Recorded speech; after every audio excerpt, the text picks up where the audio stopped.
Welcome back to part 3. Part 3. We're going to go right back into it. We were talking about government entities and taxes not being paid. Mm-hmm. So you asked me to give you an example, and I gave you an example of Annapolis, which is a city inside of a county, which most places don't have that. Like around our area, like Calvert's all volunteer. Mm-hmm. PG County is paid and volunteer. Our Anne Arundel is paid, but Annapolis City is their own.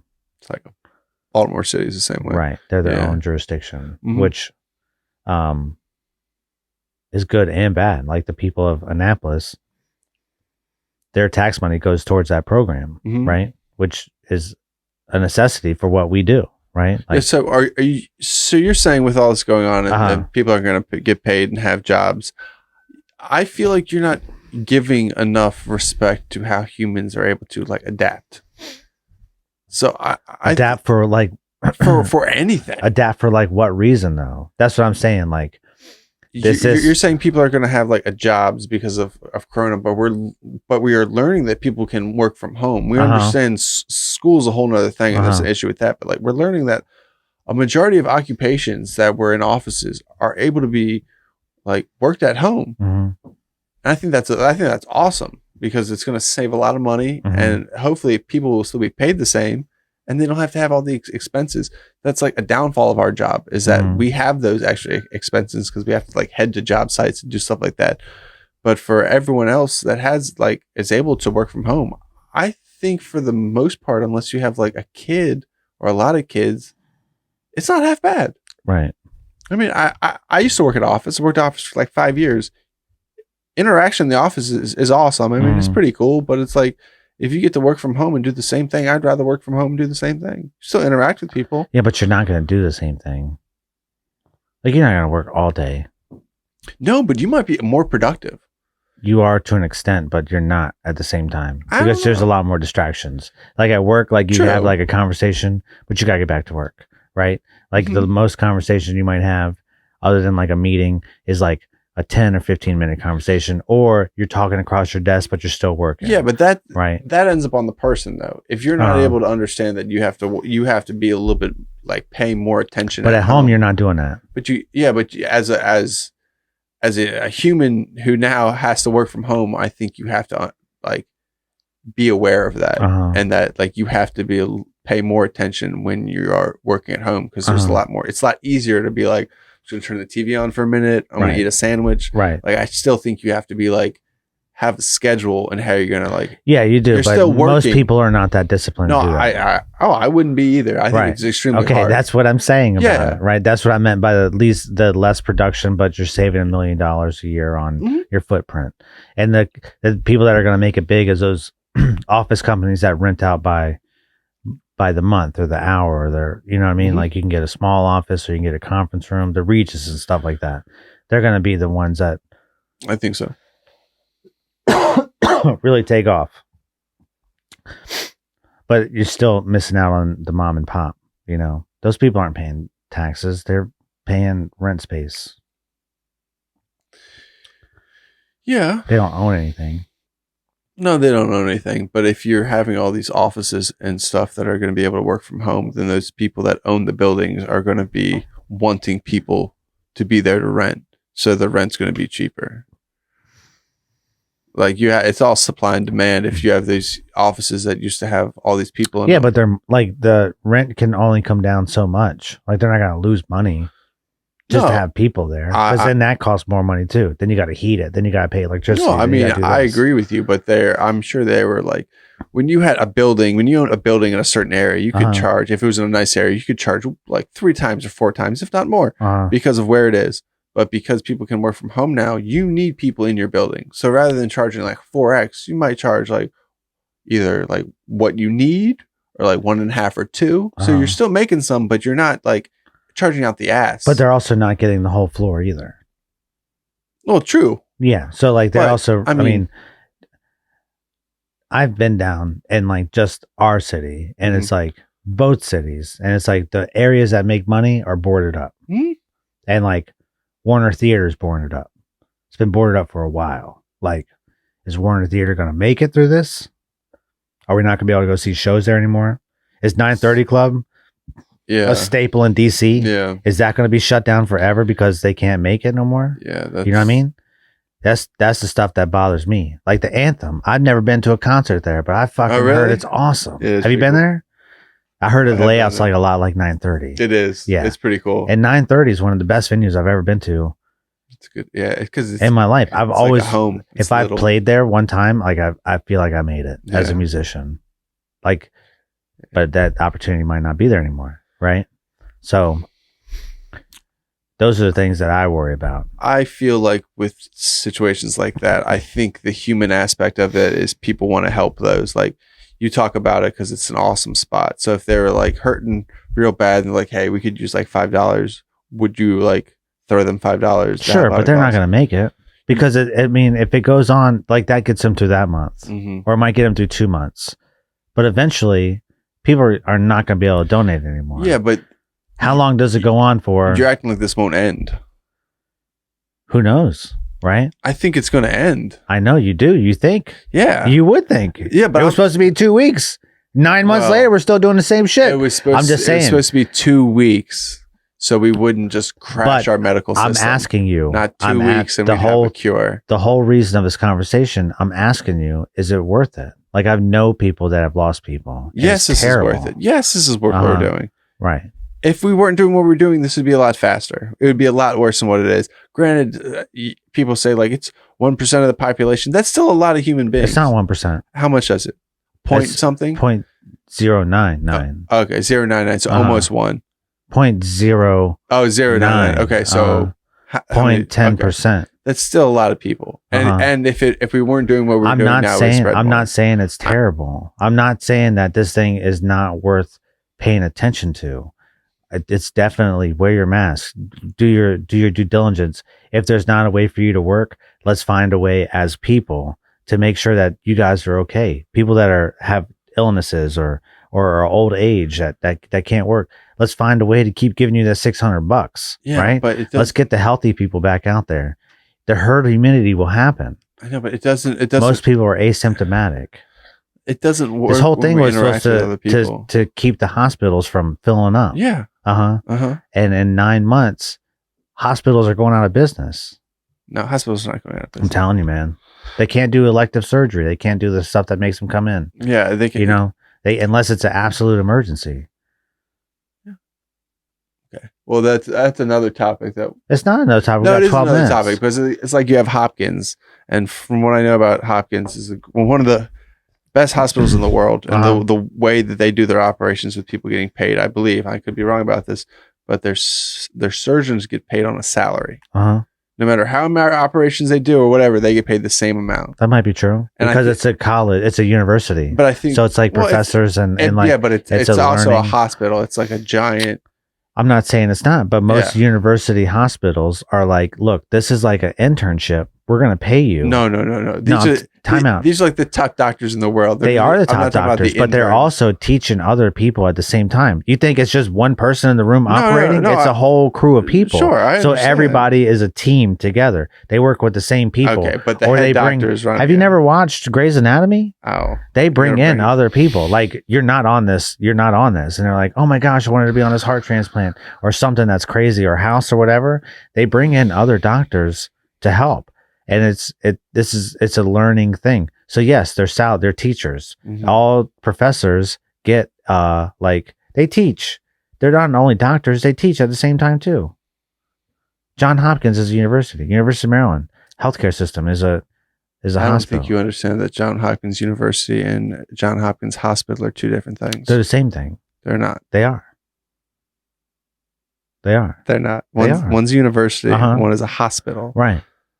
You don't think there's any correlation? They are. It was the person who gave the grant to start both of them. It was Johns Hopkins. Yeah. Right. Yeah. I understand they're associated with each other, and a lot of people who graduate from their medical school do their whatever internships or whatever in those hospitals. But there's also they don't give back. Who doesn't give back? They don't give back to the university, and the university don't give back to the hospital. I'm sure they work. Coincided. I'm sure they work with each other, just like how the university, right? Maryland. I never said that they were the same entity. I'm saying that they are the same. No, but if I get a heart transplant, it's going to be like people who are doctors, not like a doctor and a bunch of like students. No, it'd be a couple doctors, but they could be students there too. They could be watching. Everything's recorded now. It's a lot easier. I'm saying now they're probably way more integrated than they are now, especially with COVID. You can't get in there because it's like now it's really limited to only the people that need to be there. So they probably are recording a lot more. Well, which is fine. If you don't need to be there for surgery, right? You shouldn't be there. You shouldn't be there for fucking surgery, right? You might get a mint dropped in your. If you want to get a fucking Seinfeld reference. If you want to get an ass lift, I've watched maybe half an episode of Seinfeld. Get the fuck out! Yeah, that could be a whole nother episode. Yeah. You never. Maybe half an episode. So I like understand who everyone is for the most part. I probably couldn't name all of them. You can't name everybody on Seinfeld. No, I told you I watched half an episode. It was not played in my house. This is blowing my mind. Can you name all the characters on the Munsters? No, I didn't watch the Munsters. That's what I'm saying. How did you watch them? Yeah. Your childhood sucked, dude. No, I grew up watching whatever. And that's a great show. But no, I just never watched Seinfeld. Or Friends. Or any. You never had rabbit ears? Don't know what that is. You don't know what rabbit ears are? Like, just, I don't know. This motherfucker here, man. What are you talking about, rabbit ears? This motherfucker here. You don't remember the tube televisions where you had like the dial? Oh, with the antennas? That's rabbit ears, man. Oh, I didn't know what you're talking about. That's what they're called, rabbit ears, kid. Oh, we just talked about the clicks. We were just having No, the antennas. Yeah. We didn't have cable, so we just got whatever the frequency was picking up in the air. Okay. And we just watched, that was what's on. Oh, I'm sorry. Simpsons. I had cable. Yeah. I'm sorry. I was poor, man. I wasn't rich, but I had cable. I'm sorry. Finer things. I'm sorry. Yeah. Look how your childhood turned out. It was fantastic. Was it? You watched the Munsters. It's a great You had show. cable, and that's what you watched for the Munsters? So we could watch the Munsters. It was on TV Land. Can't get the antennas. After Nickelodeon? Yeah, you remember TV Land? I do remember TV Land. That used to be all the old stuff. Yeah, it was right after like Scare of the Dark. But it was also on at like 1 o'clock on like some random We got channel. way off topic of the fucking COVID shit, though. Did we though? The Munsters. I don't know. The Munsters, I just cannot get and like I Dream of Jeannie. Oh my god. What else? Kind of the Brady Bunch, but not. You definitely were a Brady Bunch kid. Not really. It wasn't. But a lot of Happy Days. Happy Days was probably the most played show in the house, and the Wonder Years. Ew. Wonder Years? Yeah, man. Hard pass. Really? Yeah. Hard pass. Ben Savage? Okay. Oh, all right. Yeah. I don't think we can be friends anymore. This might be the last episode of the podcast. The Wonder Years? You've never watched that? Yeah, I've watched it, but I don't want to watch it anymore. Like I saw a couple episodes. I was like, fuck this show, man. Huh? All right. Yeah. And then I thought that guy was Marilyn Manson. Remember that rumor was going everyone around? thought that was. It's not real. Marilyn Manson. It's not. Shocker. Could be. Conspiracy. Conspiracy. What's your favorite conspiracy theory? I don't know, man. Other than Pizzagate. That's not my favorite. I just thought it was interesting. All right. What's your favorite conspiracy theory? Like, why was he sending emails about pizza? It was weird. What's your favorite? This is what I'm talking about. What's your favorite conspiracy? You know strange? No. What's your favorite conspiracy? My favorite conspiracy is that, like, I think Joe Rogan said it best that, like, you know, when Alex Jones talks about, and I'm not like he loves a Alex fan. Jones. He I don't loves Alex Jones. Listen, a little boy, I used to be able to do it. So I could do his voice, but go on about your favorite. The Russian. No, it's not good either. All right, just go on. I can't remember anything about Alex Jones. Oh, but like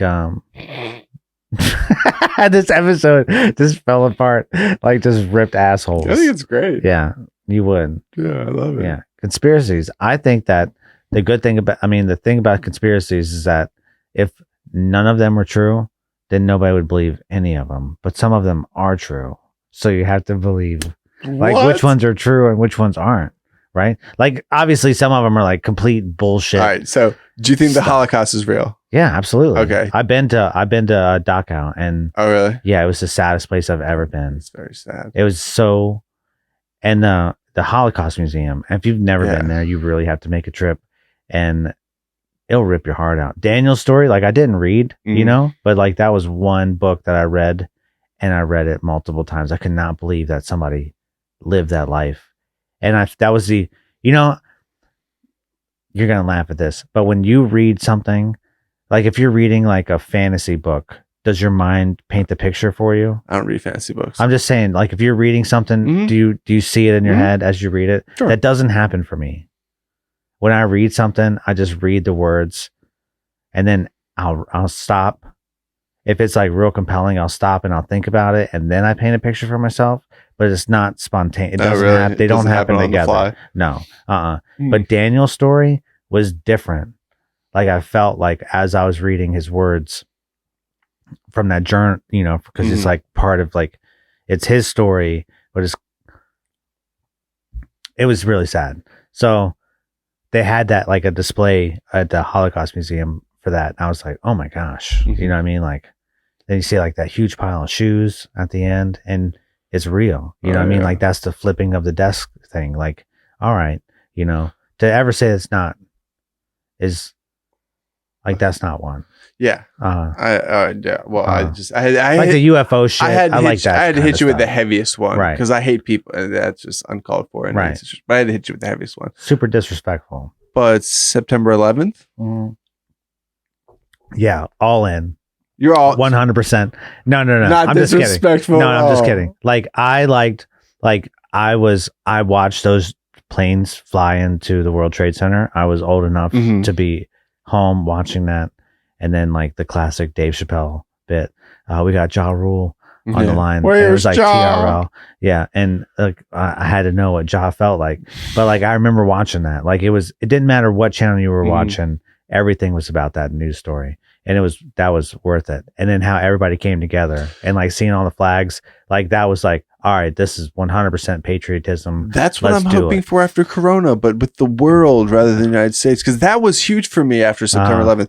American flag, every household. Everywhere. Yeah. Everyone wanted to like interact with everyone. This whole wholesome, but white, black, like Hispanic. Now. I know it faded heavy. It's hard. It faded real hard. Yeah. But for those like 2 to 3 years, white, black, Hispanic, everyone was like, we're 19 years into that. They're dealing with it. Yeah. And now it's like a fucking sore that won't go away. Yeah. But like, what do you do? And it's just like one step.